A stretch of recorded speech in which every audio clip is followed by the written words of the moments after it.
भारत माझा देश आहे हे वाक्य कुठेतरी वाचलं आणि खरंच एक मनाला प्रश्न पडला की नक्की आपण या देशाचे कोण आहोत. फक्त एक नागरिक. बरं, नागरिक म्हणून तरी पात्रतेचे आहोत का, की बाय डिफॉल्ट या देशात जन्म झाला म्हणून भारतीय आहोत. आपण एक नागरिक नसून एक भारतीय नागरिक आहोत ही बाब बऱ्याचदा आपल्याला लक्षातच येत नाही. भारतीय नागरिक असा उल्लेख करण्याचा उद्देश इतकाच की भारतीय असणं किंवा भारतीय म्हणून जन्माला येणं हेच मुळात मोठं नशीब आहे आपलं, असं मला तरी वाटतं. मागे वळून पाहताना आपल्या देशाचा भव्य असा इतिहास खुणावत असतो. बऱ्याचदा विनवणी देखील करत असतो. बाबांनो, आम्ही रक्त सांडले रे तुमच्यासाठी, आणि तुम्हाला देश सोडाचा देशाचा झेंडा देखील सांभाळता येऊ नये.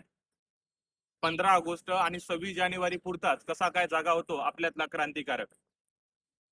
ज्या देशाला आपण आपली आई मानतो त्याच देशाबद्दल लोक सर्रास नाव ठेवायला 2 पावले पुढे असतात.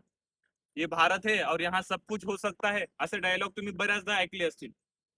तेव्हा स्वतःच्या मनाला प्रश्न विचारायचं की ज्या देशाला मी नाव ठेवतोय किंवा ज्या देशाबद्दल मी हे ऐकतोय त्या देशाचा, त्या भारताचा मी कोण. मी असं म्हणत नाही की आपला देश परिपूर्ण आहे. कोणताच देश कधीच परिपूर्ण नसतो. देशांच्या लोकांवरून देशाची प्रगती, उन्नती, संस्कृती ठरत असते. देशाचा नागरिक हा देशाचा आरसा असतो.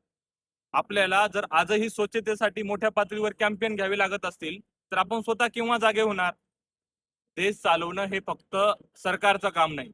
आपण फक्त जगात देशाचा लोकसंख्येच्या बाबतीत पहिला क्रमांक यावा म्हणून जन्म घेतलाय का. सिग्नल पाळणं, रस्त्यावर न थुंकणं, देशाची मालमत्ता जपणं, तिचा आदर करणं ही कोणाचे कर्तव्य आहेत. कर्तव्याला जबाबदारी म्हणून घ्यायला केव्हा शिकणार आपण. आजकालच्या राष्ट्रवादाच्या व्याख्या देखील बदललेल्या आहेत. काहींना सोशल मीडियावर झळकण्यापुरता देश उमगला आहे तर काहींना अभिव्यक्ती हक्क मागण्यापुरताच. काहींसाठी तर स्वातंत्र्य दिन म्हणजे फक्त एक सुट्टीचा दिवस असतो. देशाने मला काय दिलं यापेक्षा मी देशाला काय दिलं हे महत्वाचं नाही का. आज मला ती लहानपणीची प्रतिज्ञा आठवत आहे की भारत माझा देश आहे, पण मी देशाचा कोण हे मला आजपर्यंत ठाऊक नाही. सारे भारतीय माझे बांधव आहेत, पण त्या बांधवांशी बांधिलकी ठेवणं मला जमत नाही.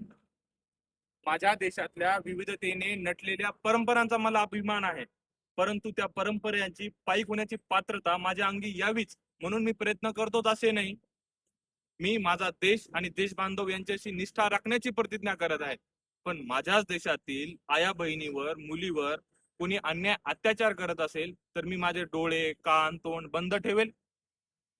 ही प्रार्थना आपण लहानपणी म्हणायचो तेव्हा आपल्याला एवढी समज नव्हती, परंतु आता तर आहे ना. जर आपल्याला